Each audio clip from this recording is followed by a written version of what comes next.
Muy buenas tardes. Con mucho gusto les saludo y les doy la bienvenida a nuestro sexto conversatorio del año, el cual realizamos los días 25 de cada mes en el marco del Día Naranja. Muchas gracias a quienes nos acompañan y siguen a través de nuestro canal de YouTube y les invito a que se suscriban para que no se pierdan ninguna de las actividades con estas inteligentes e impresionantes mujeres que generalmente tenemos siempre pues como invitadas. Hoy tengo el gran honor de conversar con la doctora Claudia Aguilar Barroso. Ella es socia fundadora y directora del despacho Aguilar Barroso Abogados, con quien abordaremos el tema derechos constitucionales y su impacto en la igualdad de género. Sin duda, los derechos constitucionales son esenciales para asegurar la justicia y la igualdad dentro de un Estado de Derecho. La relación entre estos derechos y la igualdad de género es un tema central en la construcción de sociedades más equitativas. Las constituciones en muchas democracias modernas han reconocido explícitamente los derechos fundamentales de igualdad de género. Estos documentos establecen el principio de igualdad ante la ley, lo que incluye la igualdad de género, asegurando que hombres y mujeres tengan los mismos derechos y oportunidades. Esta formalización proporciona un marco legal que protege a las mujeres contra la discriminación y garantiza la igualdad de oportunidades en todas las esferas de la vida pública y privada. Otro rubro a subrayar que se propicia por el impacto de los derechos constitucionales en la igualdad de género es el ámbito laboral, para proteger a las mujeres contra la discriminación en el empleo, salarios equitativos y protección contra el acoso laboral. Otra área donde los derechos constitucionales han logrado un importante avance es en la protección contra la violencia de género, proporcionando una base para leyes y políticas públicas que combaten la violencia doméstica, el acoso y otros tipos de violencia contra las mujeres. Y en este espacio hemos conversado con especialistas en la materia para conocer sus experiencias y aportaciones. Asimismo, la participación política es otro campo crucial impulsado por los derechos constitucionales. La inclusión de cláusulas que promueven la igualdad de género en la representación política ha llevado a un aumento significativo en la participación de las mujeres en cargos públicos. Es cierto, a pesar de los avances, la implementación efectiva de los derechos constitucionales para la igualdad de género enfrentan varios desafíos. Las barreras culturales, la falta de voluntad política y la insuficiente aplicación de las leyes continúan obstaculizando el pleno logro. Sin embargo, el reconocimiento constitucional de estos derechos sigue siendo una herramienta poderosa para proteger a las mujeres y a las niñas. Y así, sin más, les invito a que comencemos nuestra charla con nuestra querida y distinguidísima invitada, la doctora Claudia Aguilar Barroso. Claudia, bienvenida. ¿Cómo Muchísimas estás? gracias por la invitación. Para mí es un privilegio estar aquí contigo en este espacio. Y bueno, pues valoro sobre todo porque es increíble cómo haces que cada mes se visibilice el Día Naranja y abordes temas, pues obviamente desde el ejercicio de la profesión. Entonces, gracias. Para mí es un honor estar aquí contigo esta tarde. Muchas gracias, Clau. Ella es la doctora Claudia Aguilar Barroso. Es abogada egresada de la Escuela Libre de Derecho. Es maestrante y doctoranda en Derecho por la Universidad Panamericana. Cuenta además con estudios de especialización en género por el London Center for Interdisciplinary Research y con estudios de género por el programa de verano del Colegio de México. Es profesora titular del curso de Derecho Procesal Constitucional en su alma mater, la Escuela Libre de Derecho. Cuenta con estudios de especialización en servicios públicos, hidrocarburos, energía eléctrica, telecomunicaciones y agua, impartidos de manera conjunta por el Instituto Tecnológico Autónomo de México, ITAM, la Universidad Carlos III de Madrid y la Escuela de Posgrado Ciudad Argentina, y de alta formación en justicia constitucional y tutela jurisdiccional de los derechos humanos en la Universidad de Pisa. También ella es socia fundadora y directora del despacho Aguilar Barroso Abogados. De septiembre de 2016 a enero de 2017, fungió como diputada en la Asamblea Constituyente de la Ciudad de México, miembro de la Barra Mexicana Colegio de Abogados AC y de la Asociación Nacional de Abogados de Empresa Colegio de Abogados AC. Es cofundadora de AUNA, del Consejo Nacional de Litigio Estratégico, de la Red de Inclusión, Igualdad e Incidencia para la Transformación Académica. Ha impartido múltiples conferencias en temas de derecho constitucional, derecho procesal constitucional, litigio de alto impacto, derechos humanos y género. En su labor pro bono, ha acompañado con éxito litigios en materia educativa, de salud, de acoso escolar o bullying y derechos de los pueblos y comunidades indígenas, violencia contra las mujeres e infancias, entre otros. Ella es articulista invitada de la revista Siempre y participa como analista en temas jurídicos regularmente en el espacio informativo de Adela Micha y en diversos medios por invitación. Además, ha participado en un sinnúmero de medios de comunicación, nacionales y extranjeros, con relación a procedimientos legales de alto impacto, reformas y otros fenómenos jurídicos relevantes. Y es que la verdad me quedo corta, ¿verdad? Con este currículum, con esta pequeña reseña curricular que les hago de nuestra querida invitada, porque además, déjenme decirle que gran actividad en la que ella realiza, ¿verdad? Pues tiene que ver pues con el impacto hacia nosotras las mujeres. Me parece fascinante que una mujer tan joven, guapa, exitosa, ¿verdad? Además, haya sido asambleísta en el año 2016-2017 y bajo esa tónica, Clau, es que queremos conocer mucho más de ti, queremos saber mucho más de ti y queremos que nos compartas y que nos digas, pues, un poquito, ¿verdad?, de esa gran trayectoria que tú tienes. Entonces, si te parece bien, iniciamos con nuestras preguntas detonadoras. Adelante, claro que sí. Ok, Clau, ¿nos puedes compartir cómo nace tu interés por desarrollarte en el derecho constitucional? Híjole, pues la verdad es que ya tiene varias décadas, pero bueno, nace desde que entré a la Escuela Libre de Derecho. Eh, si bien no fue mi primer trabajo, ¿no? Digamos, empecé a trabajar en el primer año de la licenciatura. En la Escuela Libre de Derecho es muy normal eso porque justamente los horarios están pensados para que podamos trabajar y estudiar, porque tenemos horarios mixtos, entonces vamos en la mañana a clase, salimos, vamos a trabajar y regresamos.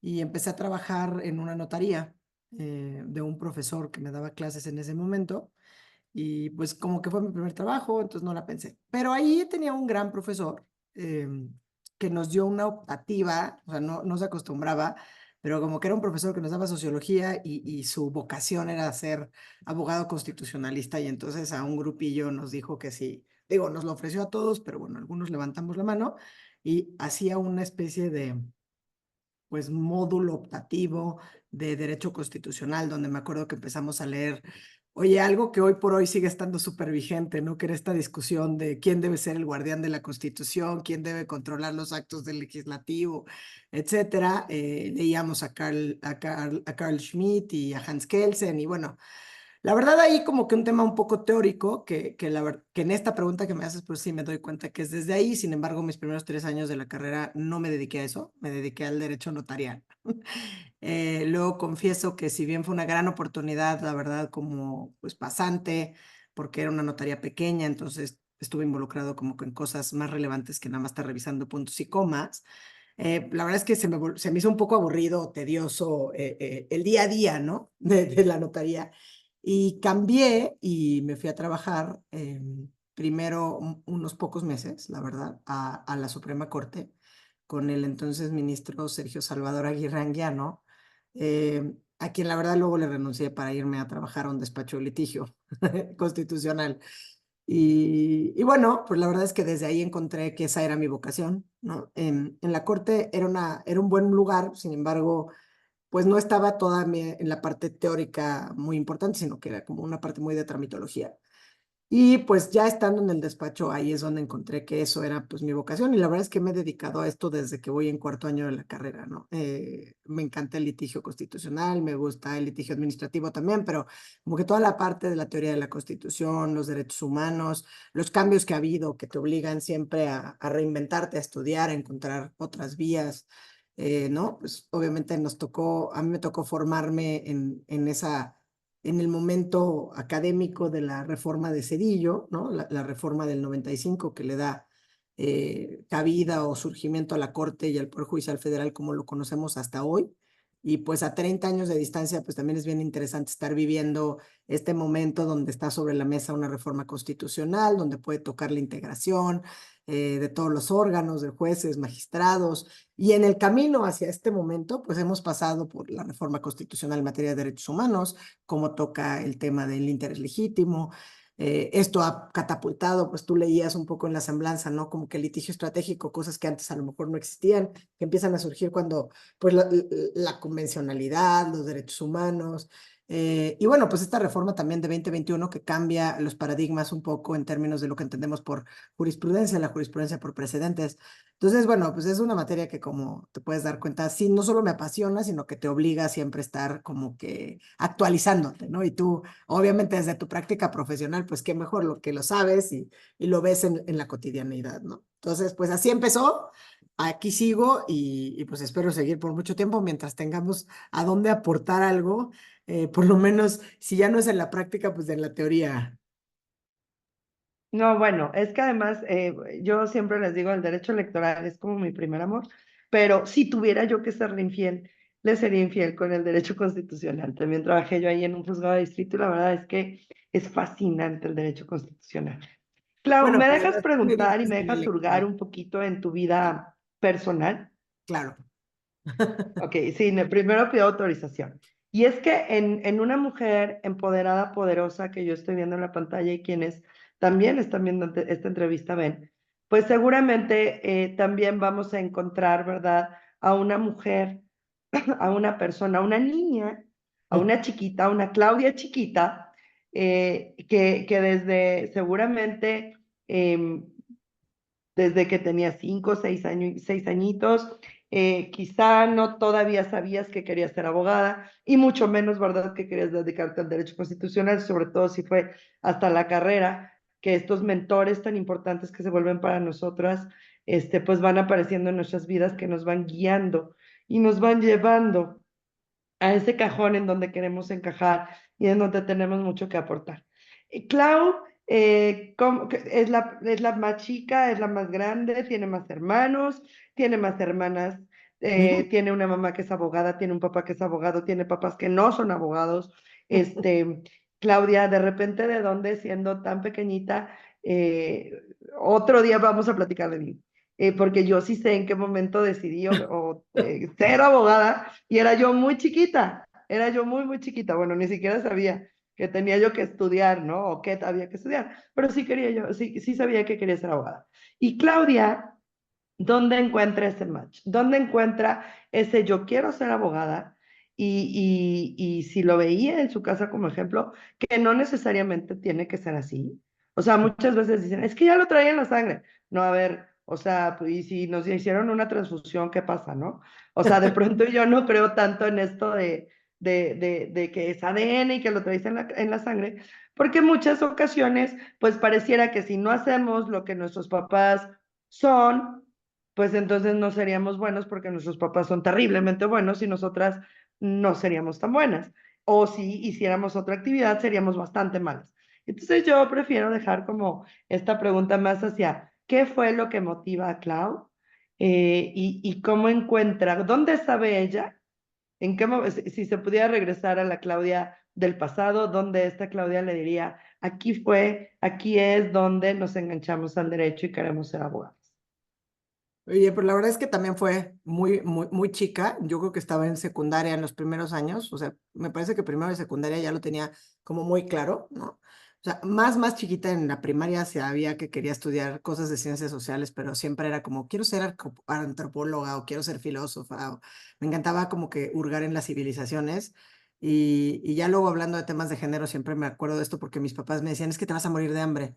Y ya hoy por hoy lo veo como un mensaje bastante poderoso porque nunca pensaron que no me fuera a tener que mantener yo sola, ¿no? O sea, como que esta capacidad de ser autosuficiente económicamente, que es una manera de mucho empoderamiento, nunca la dudaron, entonces como que, y la verdad es que entré a la secundaria, me gustaba mucho la clase de civismo, la clase de derecho, o sea, y sí me acuerdo muy bien que la psicóloga cuando nos hizo este examen psicométrico en quinto de prepa, a todos, ¿no? Para saber, ya sabes, en la clase de, no sé, algo vocacional, cuando me dio mis resultados me decía que no había visto resultados así, o sea, estaba súper disparado a derecho, no había más, como que no había ninguna otra alternativa. Entonces, sí entré a estudiar derecho con una convicción. Me parece que no sé si a todos, pero creo que conocemos poco de lo que es el derecho en México, ¿no? Porque estamos influenciados por la televisión, el cine, ¿no? Una serie de cosas que luego llegamos a la vida práctica y nos damos cuenta que no es así. Estamos llegando poco a poco a lo mejor a la oralidad, pero mucho de lo que vemos no es el derecho, pero aún así siempre me gustó. Yo soy la mayor de tres hermanos, tengo dos hermanos menores, el que sigue de mí es 3 años menor y luego a uno que le llevo 5. Mis papás se casaron muy jóvenes, mi papá es administrador, siempre trabajó en temas, muchas veces en servicio público, en el área de recursos humanos. Siempre me acuerdo muy bien, y bueno, hasta la fecha se lo hace a mis hijos, como que es una pregunta y te contesta con 45 fuentes y como para que le hurgues un poquito más. Mi mamá estudió Derecho, ejerció muy joven, pero me tuvo muy joven, entonces la verdad es que sí se dedicó preponderantemente a las labores de cuidados, ¿no?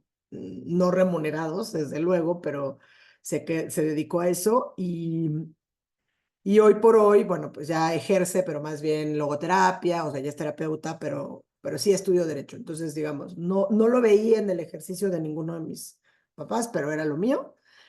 Y bueno, pues también el escoger escuela y dónde y todo es otra aventura, ¿no? Porque soy oye, me gradué en la preparatoria hace 30 años exactamente, en el 94, un año casi igual de convulso, si no es que más, o parecido a este 2024.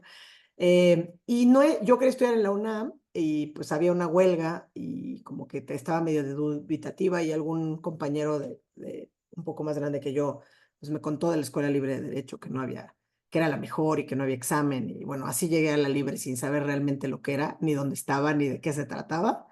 Y bueno, pues ahí me quedé, ¿no? Entonces, pues es un poco de dónde vengo, te digo, no influenciada necesariamente, pero sí con una muy clara convicción desde que tenía 13 años.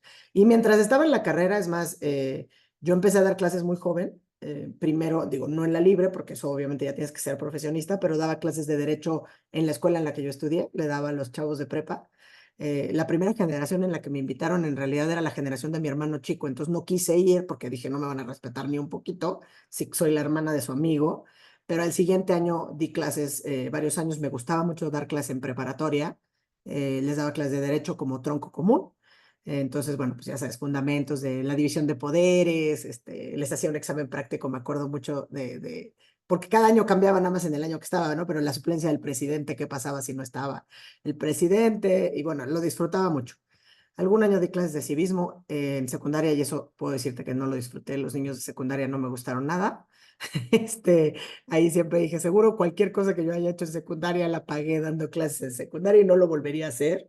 Sí creo que necesitas una vocación especial para ser profesor o profesora de secundaria. Los admiro muchísimo. Los preparatorianos son divertidos, los de secundaria no me parecieron tanto. Y bueno, en la libre me encanta dar clase porque pues es una lógica totalmente distinta, ¿no? O sea, van en cuarto año de la carrera, ya son alumnos muy grandes, ya están un poco, pues ya saben lo que quieren. Es un reto académico dar clases, ¿no? Tienen preguntas de jóvenes que ya son, pues casi abogados, ¿no? Y siempre es un reto porque, pues las generaciones vienen también distintos, cuestionan todo. Esta generación particularmente me pareció un poco compleja porque venían de la pandemia y sí se nota en qué tan involucrados están, o sea, como que se veían un poquito más apagados. Pero bueno, también se explica por los contextos que van viviendo, ¿no? Entonces, eso también es padre. Dar clases como que siempre es algo importante dentro del desarrollo profesional al que le apuesto. que también es un poco regresar como lo que la sociedad te da. Y este reto a mí también me gusta mucho dar clases, digo, a veces de pronto el tiempo, ¿verdad? Uno quiere ponerle otras 20 horas al día, pero luego uno dice, no, mejor no, porque esas 20 también estaría yo trabajando y entonces no habría ningún como beneficio. Pero la realidad es que los jóvenes nos retan a estarnos preparando, ¿no? O sea, a Sí. preparar la clase, estudiar, a saber qué pasa en otras partes del mundo, sobre todo en este momento de era digital, en donde pues ya tenemos al alcance de un clic lo que pasa en Europa, lo que pasa en África, lo que pasa en cualquier parte del mundo, ¿no? Y pues todo alimenta a final de cuentas la experiencia que nosotros podemos compartir con el estudiante. Eh, Clau, ¿nos podrías compartir algún momento crucial así que haya marcado de manera muy específica, muy importante, la pauta para tu desarrollo profesional? Pues, digo, no creo que haya un solo momento, yo creo que son varios. Un poco, digo, incluso te contaba, ¿no? O sea, como que ese momento en que decides, estoy a gusto en un lugar, pero me voy a cambiar porque esto no me llena y no me apasiona, es un momento que te forma, porque sí me acuerdo haber llegado a mi casa y decir, voy a renunciar, y mis papás así como, ¿cómo vas a renunciar? O sea, no, eso no se hace, no soy de esa cultura como de, y esas generaciones donde, como, ¿por qué vas a renunciar? Pero fue muy formativo, ¿no? Como aprender a tomar una decisión, decir, esto ahorita no es lo que necesito, quiero encontrar mi camino, buscar un trabajo, entrevistarme, eso yo creo que fue un momento como un parteaguas muy joven, pero que sí te forma. Y sin duda me parece que un momento sumamente importante fue cuando fundé mi propio despacho, o sea, porque es una aventura, pues, creértela, ¿no? Decir, aquí los clientes van a llegar y yo voy a llevar los asuntos y van a confiar. Tal vez no tenía tan claro como años después, porque yo creo que la formación en temas de género viene mucho más reciente, o sea, es como del 2015 para acá, sobre todo incluso personal, uno se va deconstruyendo también de cosas que tienes muy normalizadas. Entonces, no es un tema de que no te la creas, pero es un tema que no te das cuenta en ese momento lo que significó decir yo, mujer joven, porque tenía muchos menos años, con dos hijos chiquititos, ¿no? O sea, una de 3, uno de 1 y por ahí, y luego se me ocurrió embarazarme, entonces del tercero, digamos, me aventuro a tener un despacho donde la cabeza soy yo, donde, ¿no? Entonces, ese creo que fue un momento también muy importante. Y bueno, ir sacando ese barco a flote tiene también sus propios retos, ¿no? El siguiente momento crucial, yo lo veo en esta parte que leías de mi semblanza de que fui diputada a la Asamblea Constituyente, porque al final era, pues es un proceso donde era un cargo pues honorario, ¿no? O sea, al final no había remuneración alguna, o sea que fue muy formativo, era crear la primera Constitución de la Ciudad de México, un ejercicio parlamentario inédito, yo nunca había participado en la política ni en la vida pública del país. Fue muy formativo, a mí me ayudó a deconstruirme como abogada y a ver estos retos mucho más, a ponerle cara, causas, rostros a la ley, al por qué están ciertas cosas, como que uno es muy cuadrado desde el ejercicio de la profesión, y eso me hizo darme muchísima cuenta, entonces ese periodo también. Y sin duda la suma de estas cosas, de tener mi despacho, tener gente que es tu responsabilidad, ¿no? O sea, porque las personas que trabajan contigo, tus asociados, los jóvenes abogados que son pasantes, la gente que trabaja administrativamente, sortear el periodo digamos, de los años de pandemia. Fue también un reto bien importante. Siempre lo veo, digo, sigue costando trabajo porque de repente ya como que dices, sorteé la ola, pero luego como que te arrastra un poquito y no lo mides todo en automático. Pero fueron momentos complicados, pero bueno, logramos sacar el barco a flote, ¿no? Nadie se fue, toda la gente sigue trabajando. Tuvimos afortunadamente pues salud, digo, a todos nos dio en mayor o menor medida, digamos, el bicho, pero puedo decir que todo el equipo está sano, todo el equipo está ahí, a nadie corrimos, seguimos en la oficina. No, o sea, nos tuvimos que reinventar en muchas cosas, ¿no? Incluso pues desde la práctica de litigio constitucional, ¿no? Estábamos muy acostumbrados a hacer todo presencialmente, acostumbrarnos a que sí hay que confiar, ¿no? La digitalización, los juicios en línea, o sea, todas estas cosas que sí nos agarraron a todos como profesión, pero como despacho, pues fue una formación importante. Entonces, yo creo que esas cosas van marcando tu vida profesional, simbólicamente son muy importantes y ya cuando las ves a la distancia, pues también te das cuenta que cada una te va formando a ti en lo personal y como, digamos, líder de un equipo, pues, que está creciendo y que también tiene a su vez, pues, retos personales, profesionales, intereses, compromisos, ¿no? Entonces, bueno, pues todo eso. Sí, claro, es que además la pandemia, y parece que pasó hace mucho, pero realmente pasó apenas y parece que duró poquito, o sea, decimos cuarentena, ¿no? 40 días y nos chutamos casi 3 años. Sí que fue bastante compleja, pero por supuesto que en algunos casos y en algunos temas, en muchos rubros, nos dio la oportunidad de crecer, de aprender y de proyectarnos y sí, sobre todo mantener la salud y la vida, ¿no? De Así, muchos compañeros, compañeras que desafortunadamente pues no lo lograron, muchos despachos que tuvieron que cerrar, comercios, negocios, sí, sí, realmente fue un reacomodo, creo que humano, económico y de todo tipo, ¿no? Fue un reto pues muy, muy grande. Em, ¿Tú cómo ves que han influido las reformas constitucionales como especialista, pues, en esta área del conocimiento del derecho, estas reformas constitucionales recientes en la mejora de la igualdad de género y qué retos que consideras que aún se tienen por superar? Sobre todo también de cara con miras a que, pues, tú fuiste una formadora, pues, una creadora de esta constitución de la Ciudad de México.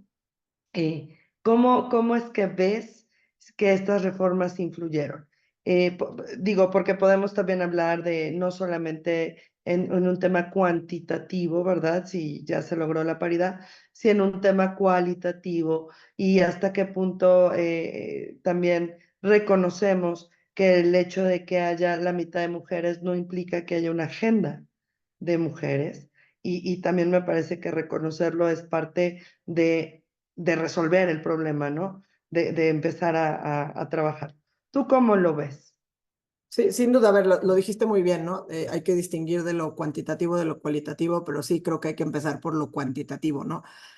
¿Por qué? Porque las reformas constitucionales justamente pues dieron esta pauta, ¿no? Sobre todo para la parte, digamos, de la vida pública, eh, que nos llevaron a pues, una reforma constitucional de paridad en todo en el 2019, que no se hubiera explicado, digamos, obviamente sin las anteriores reformas, sin los impulsos pues de las feministas y los impulsos de los colectivos y muchas otras cosas que, digamos, culminaron en esta reforma de la paridad en todo en el 2019, que además no hubiera sido posible si no hubiera habido una reforma previa electoral donde ya hubiera presencia y participación, digamos, de las mujeres que llevara a que en el 2018 tuviéramos cuantitativamente lo que se conoció coloquialmente como la legislatura de la paridad de género.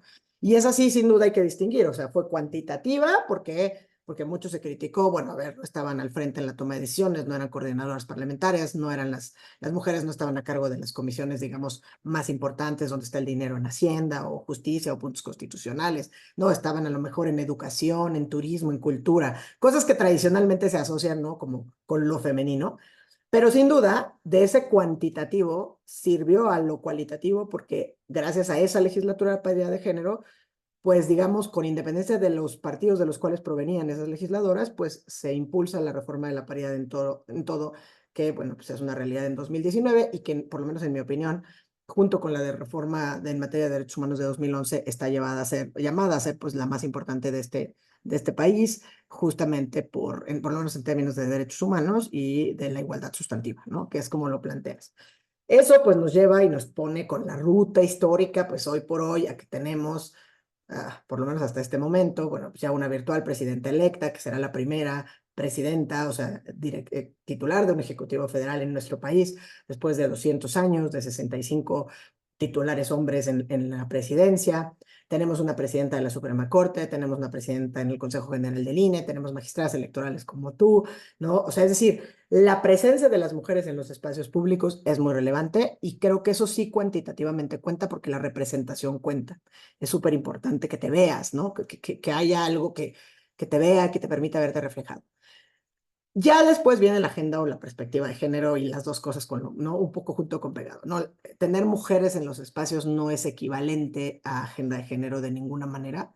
Eh, y luego quizá es lo que uno esperaría, pero pues también somos mucho más severos, ¿no? En la búsqueda, porque la agenda de género debería de estar, es una agenda de derechos humanos al final del día, ¿no? Los derechos de las mujeres son derechos humanos y el derecho a vivir una vida libre de violencia y derecho a tener una igualdad salarial, derecho a tener los mismos espacios, la misma representatividad, etcétera, pues es un tema de derechos humanos, no es un tema de género.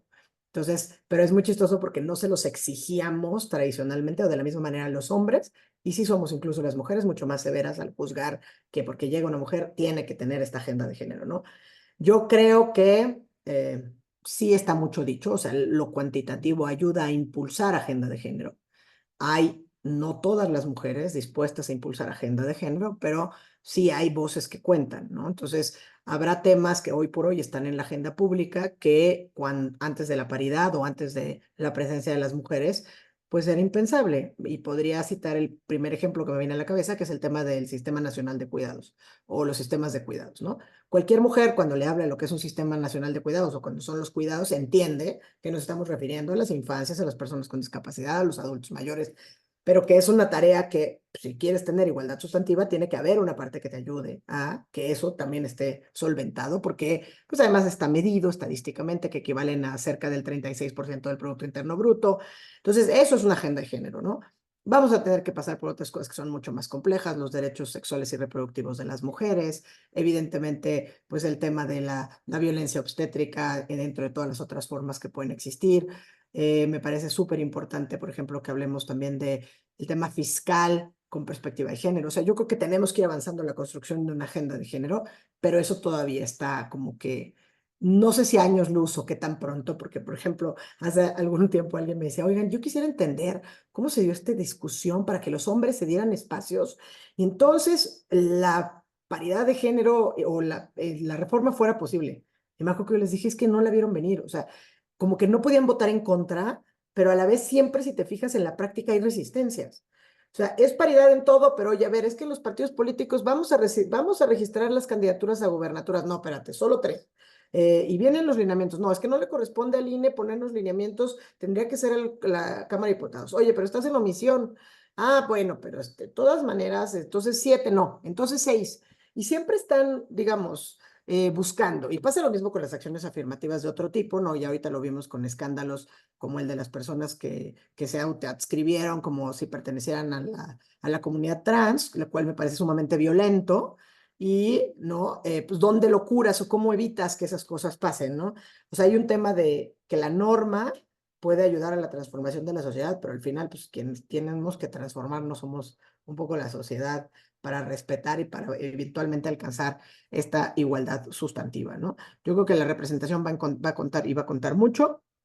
Esta legislatura y este sexenio que comienza con una mujer al frente, no quiere decir que per se signifique un beneficio automático para las mujeres, o sea, nada más simbólicamente es la llegada histórica, o sea, es un hito histórico en términos de país, en términos de política, en términos de, se suma una lista reducida de 15 mujeres en el mundo, eh, 3 o 4 en Latinoamérica, o sea, digamos, sí se suma como hito histórico, pero eso per se y en sí mismo no trae nada que tenga que ver con la agenda de género, la agenda de las mujeres. Eso tiene que traer una convicción y una voluntad política de transformación de otros espacios que también pasa por pues, tener una integración en el Congreso y en los congresos, que también ha cambiado dramáticamente cómo entendemos nuestro país. O sea, si pensamos que el derecho al voto de las mujeres en este país tiene 71 años apenas a nivel federal, y que hoy por hoy podemos decir que vamos a tener, pues, cerca de 16 gobernadoras, que en todos los congresos locales y en el Congreso Federal hay integraciones paritarias, esta presencia que te decía en los órganos constitucionales autónomos, en la Corte, en los tribunales, o sea que cada vez hay más participación activa de las mujeres, de alguna manera contribuye, por un lado, a la visibilización y por otro lado, a que conforme nos vamos deconstruyendo como sociedad, podamos garantizar la participación en condiciones de igualdad de hombres y mujeres y, bueno, en el mundo ideal, pues garantizar a las mujeres, niñas, jóvenes una vida libre de violencia, etcétera, ¿no? Pero, bueno, pues todos estos espacios, los días naranja, o sea, todo cuenta porque la visibilización importa y porque hay veces que hay cosas y conductas normalizadas que cuando se empiezan a ventilar, digamos, públicamente, habrá quienes les empiecen a caer, como decía mi abuelita, pues los 20 de que hay algunas cosas, ¿no? Que no debes estar aceptando o que puedes cambiar. a partir del activismo, a partir del alzar la voz, de presentar una queja, de presentar una denuncia, ¿no? O sea, una serie de cosas. Y es que sí, claro, reflexionando contigo, pareciera que nosotras, creo yo, o lo que veo yo, es que a partir de esta deuda histórica que tenemos con las propias mujeres, es que quisiéramos que el movimiento fuera completamente acelerado y vertiginoso, ¿no? Por eso es que me parece que por eso exigimos, pedimos y queremos más rápido. Sentimos que hemos perdido ya demasiado tiempo como para seguirlo ahí como teniendo en un stand-by y en esta parte de los hombres, ¿verdad? Llevan tanto tiempo con este juguete que se llama poder, con este juguete que se llama vida pública, que bueno, pues ellos realmente no tienen esa urgencia por tratar de alcanzar en la carrera a alguien que ya lleva más de 70 años o más de toda una vida o más de toda una historia de ventaja, pues en lo social, ¿no? Tanto en lo privado como en lo público. Y bueno, hablabas tú de esta reforma tan trascendental, tan importante de 2011. En esta diferencia o en este tiempo entre 2011 y 2024 que estamos pasando 13 años, en donde parece que apenas estamos empezando a ver esa reforma, ¿no? Apenas nos está, como tú bien dices, cayendo el 20 de esta parte de los derechos humanos. Y entonces también pareciera que no entendíamos que también existía algo que se llama perspectiva de género y que esto tenía que ver con una obligación de quienes impartimos justicia, hombres o mujeres, que pareciera o que también habría esa obligación de que las mujeres de manera natural tendríamos que tener o debíamos tener más desarrollada esa perspectiva de género porque pertenecemos precisamente al género que históricamente ha sido, pues, ha sido desdeñado, ha sido violentado, ha sido puesto en un segundo lugar, sobre todo en la parte pública.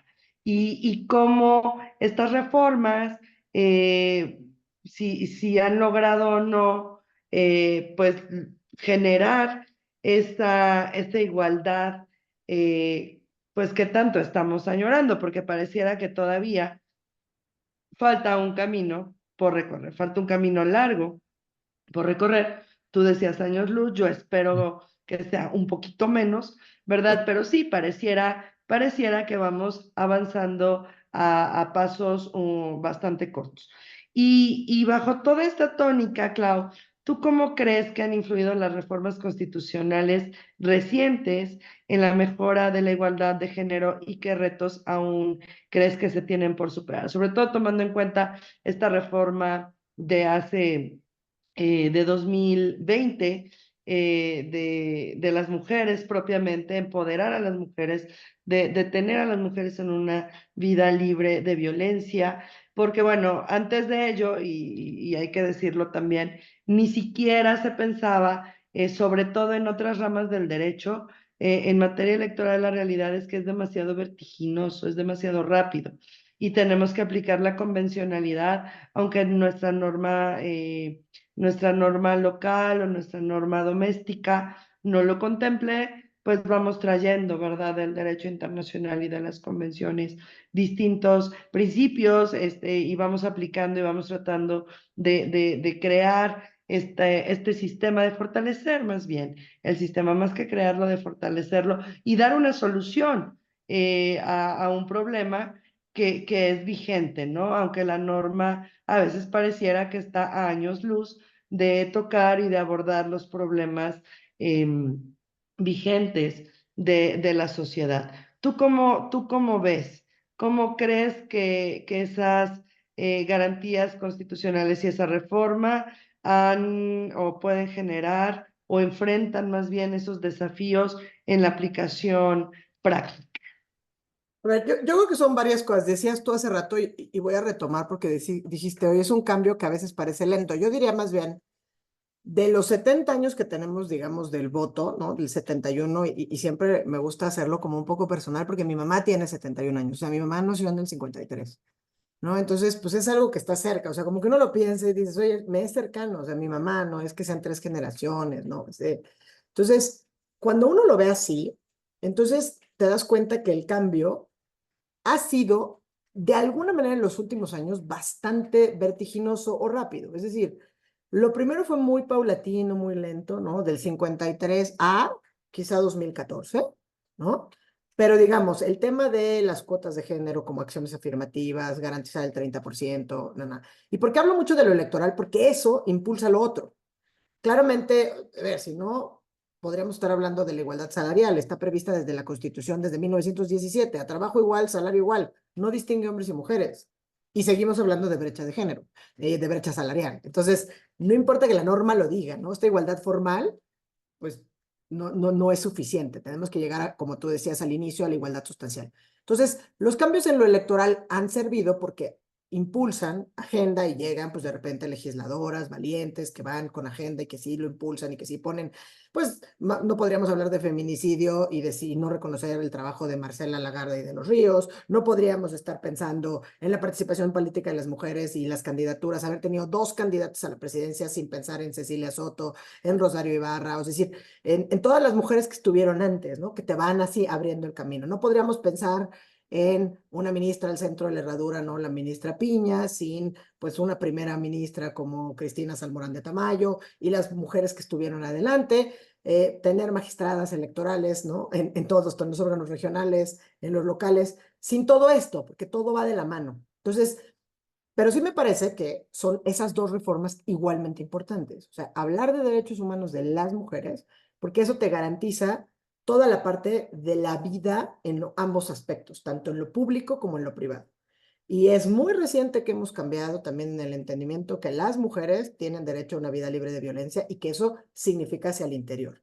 ¿Por qué? Porque la violación entre consortes, pues apenas se reconoció en el 2009 como un delito, ¿no? O sea, evolucionamos, digamos, del débito conyugal a la existencia de un delito si no hay consentimiento por parte, digamos, de la pareja. Entonces, todo esto ha ido cambiando las dinámicas al interior de las familias, con independencia de cómo se identifiquen, el reconocimiento de los derechos de las mujeres de la comunidad LGBT, que también es sumamente relevante, y el derecho de las mujeres a participar en la vida pública para que pues tengan también espacios donde puedan reconocerse sus derechos. Ahora, ¿qué es lo que sigue? Pues los retos a que tienes tú una reforma de paridad en todo que obliga a los partidos a que postulen y presenten candidaturas donde tengan iguales de posibilidad de ganar, porque también pues siempre encuentran los partidos y los hombres decir, bueno, yo puse mujeres, pero sé que en estos distritos no gano, yo las postulé y no ganaron ellas. Entonces, claramente ahí el tema de lo electoral, como bien lo decías, ha ayudado mucho porque a punta de sentencias ha acelerado, por lo menos ha garantizado o ha hecho que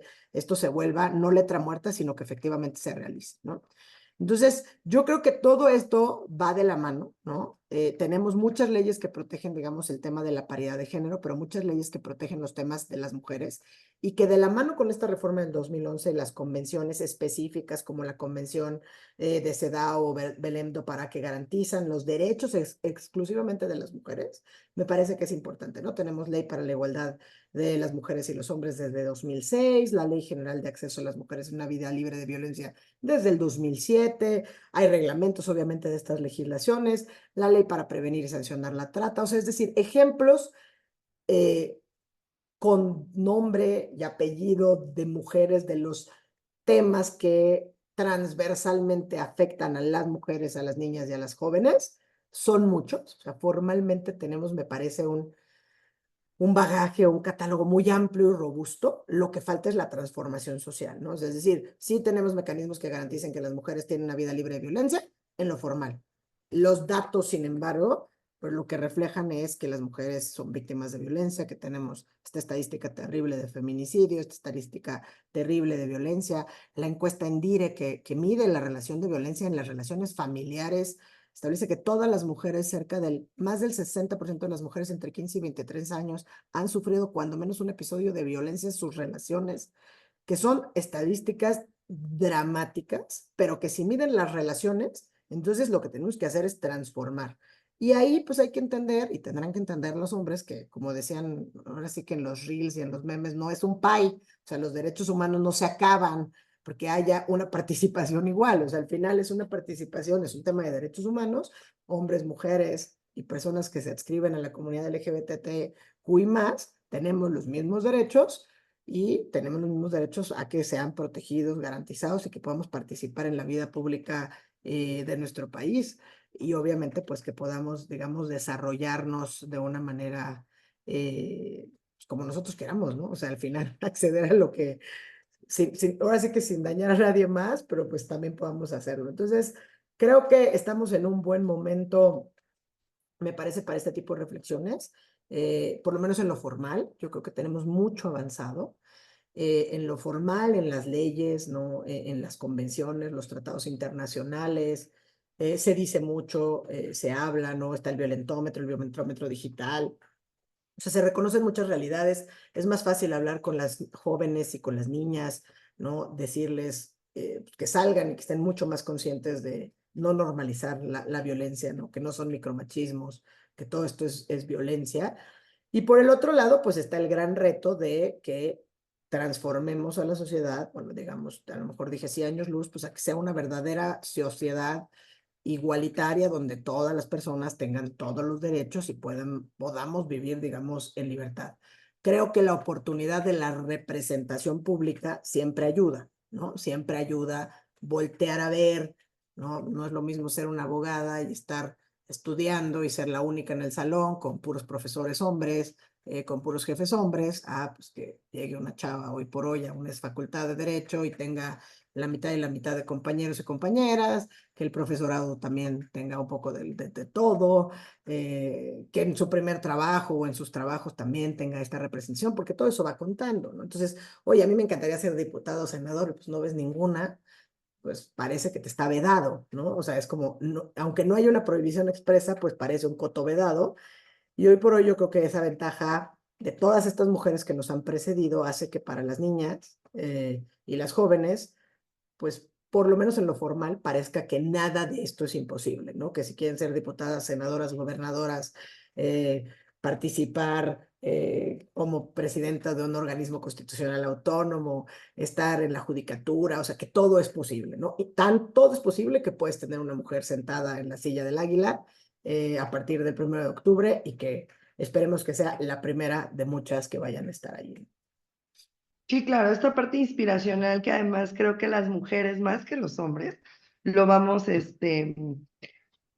no sé, es parte de nuestra naturaleza, vamos buscando caminar juntas, ¿no? Desde voy al baño y acompaña a mi amiga, vamos al baño a platicar, ¿no? O sea, yo les decía en mi oficina 2, que era, pues, estos espacios donde nosotros vamos encontrando eco y como tú bien dices, ¿no? O sea, nos vamos inspirando a ver a otras mujeres que también están en esos espacios y pues que vemos que podemos ocupar esos espacios. Pero tampoco podemos dejar de ver, por ejemplo, esta estadística también que se vuelve alarmante, dentro de las universidades, que a pesar que podemos tener un mayor porcentaje de estudiantado de mujeres, vemos que al momento de que se titulan o que terminan la carrera, pues no son estas las mujeres, no son estas personas las que entran o las que logran pues culminar dentro de una profesión y que tiene que ver con múltiples factores, ¿no? Ya decías tú, el tema de los cuidados, pero también por ahí tenemos pues los derechos reproductivos y también por ahí tenemos pues de manera directa dentro de una casa cuando hay una limitante económica, pues de manera natural, no sé por qué, pero nos afecta primero a nosotras, ¿no? Las que primero tendríamos que dejar de estudiar o dejamos de estudiar somos nosotras para ayudar en la casa, para ayudar,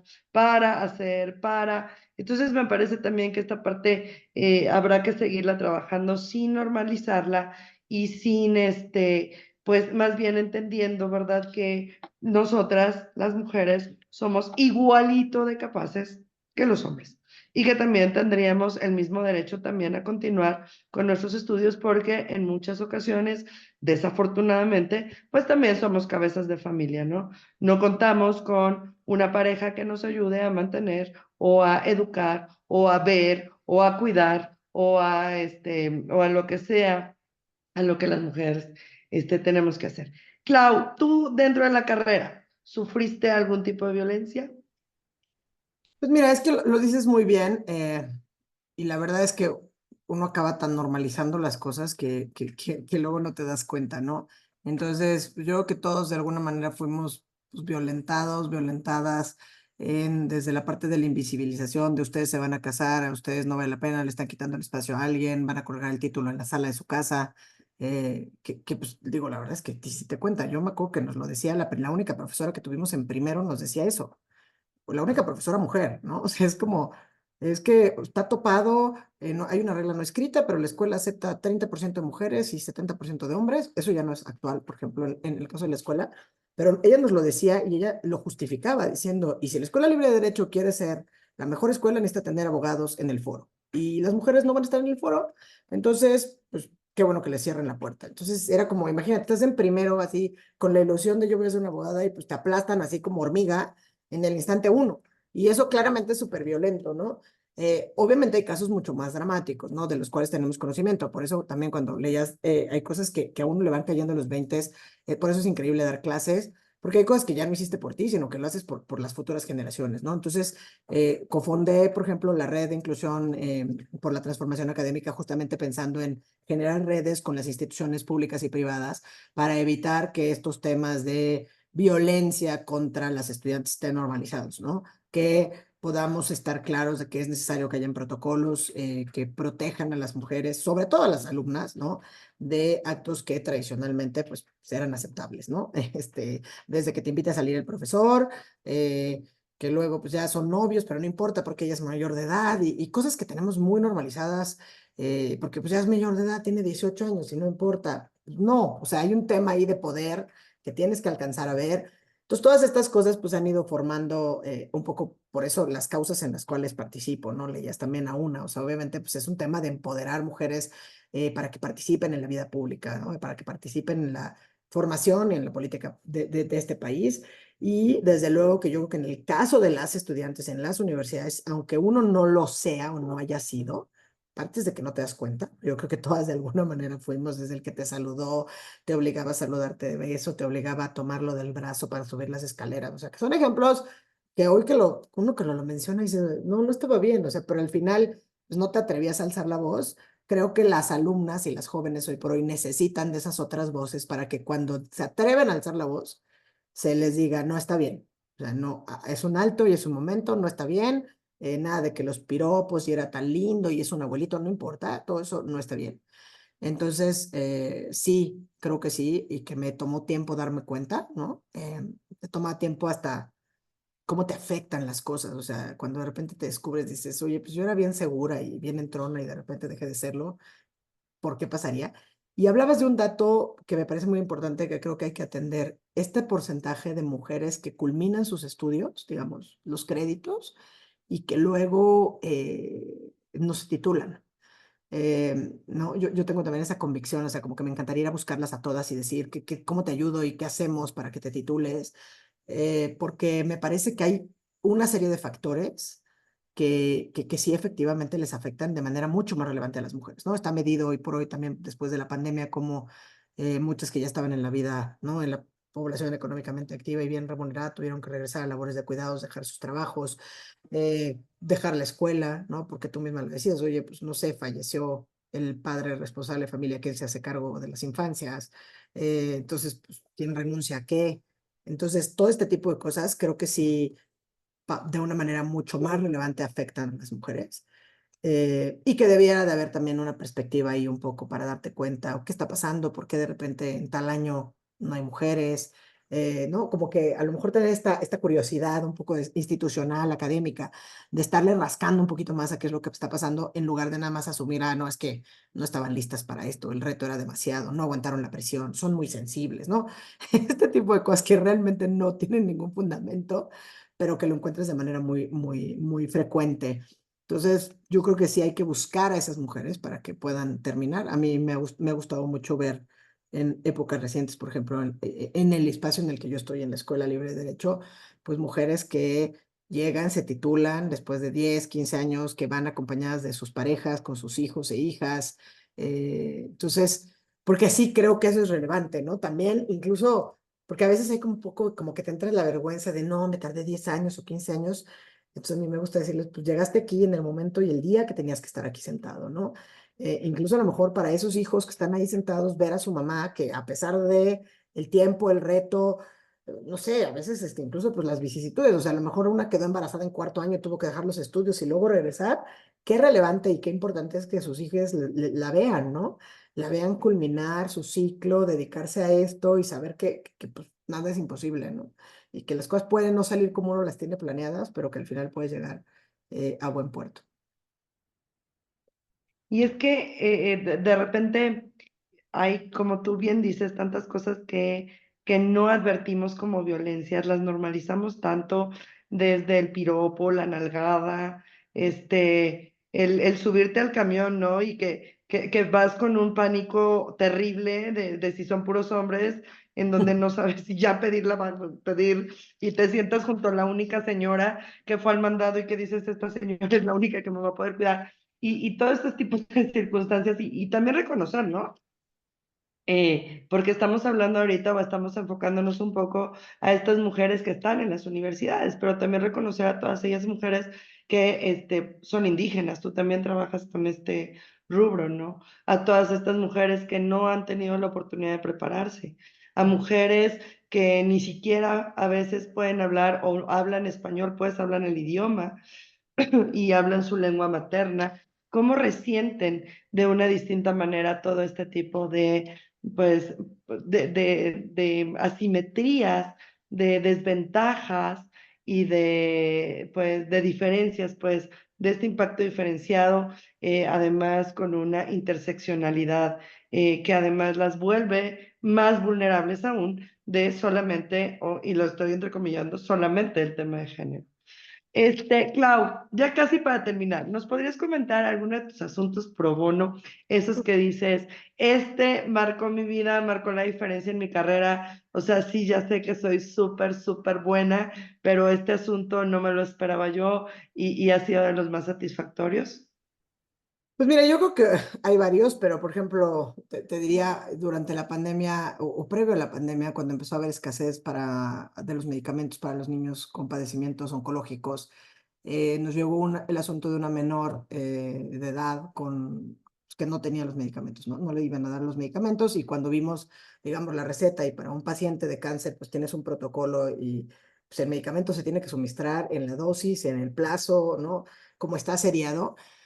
Fue complicado, pero digamos, la verdad es que es un asunto que nos gusta mucho porque nos fue bien en términos de la suspensión, ¿no? A través del juicio de amparo y posteriormente obtuvimos una resolución favorable que además es de esas que los efectos se refirió al hospital. Entonces, digamos, garantizó la protección a la paciente en concreto, pero a los niños que estaban siendo tratados en ese hospital para que tuvieran los medicamentos y pudieran seguir con sus protocolos, digamos, de atención. Ese es un asunto que nos gustó mucho porque justamente, pues, la verdad es que de por sí es bastante desolador ver a un menor con un trastorno, con un padecimiento de esta naturaleza, a sus padres, madres, pues desesperados por lograr atención y que cuando ya están ahí de repente ya tienes tu protocolo, ya te dijeron que vas a tener 6 meses o un año de quimios más no sé cuántas cosas y que de repente te digan, pues sí, pero ¿qué crees? La de los 15 días siguientes no va a estar y tal vez la del mes no va a llegar. Entonces, esos fueron muy importantes.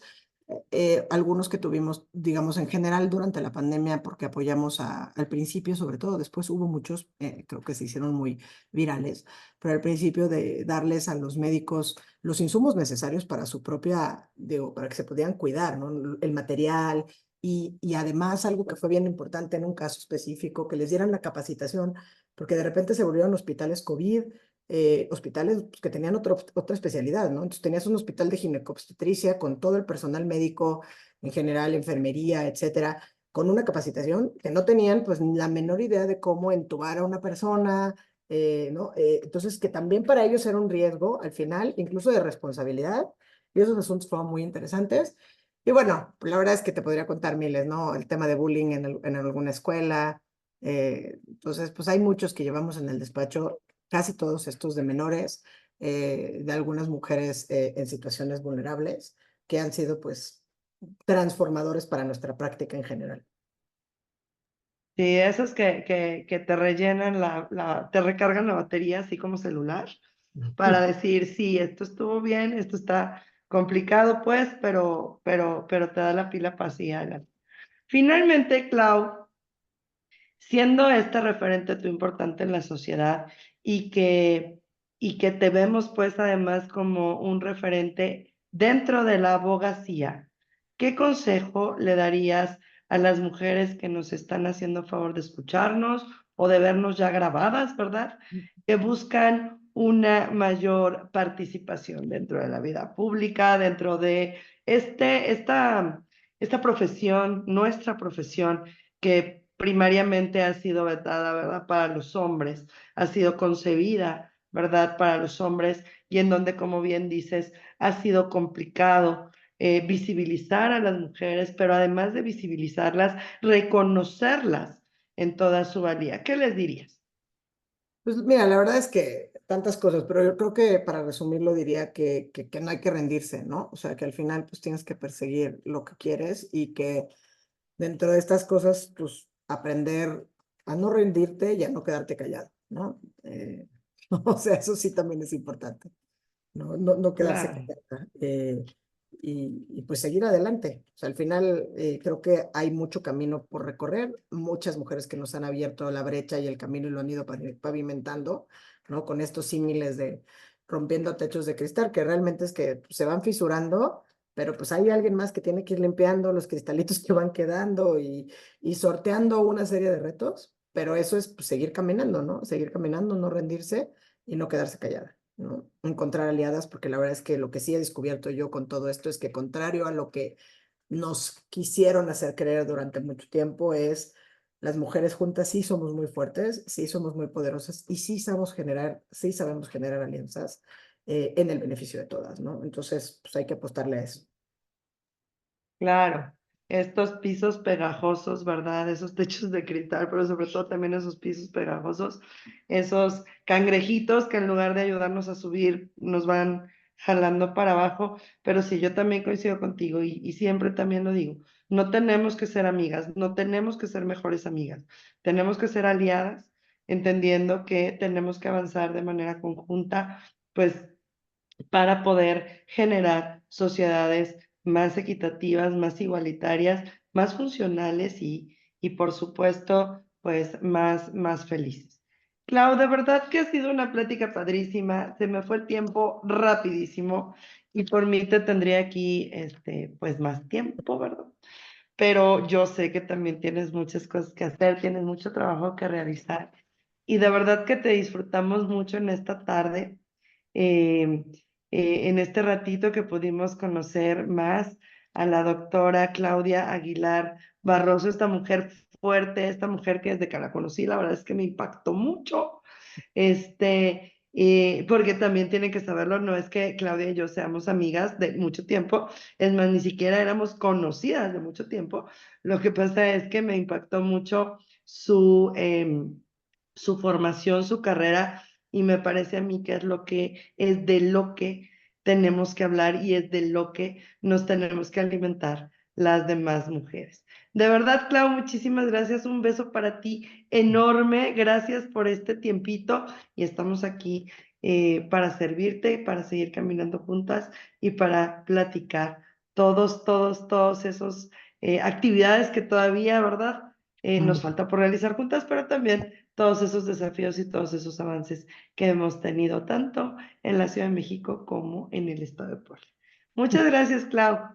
Muchísimas gracias a ti por la invitación. Ha sido un placer conversar contigo y encontrarte en el camino.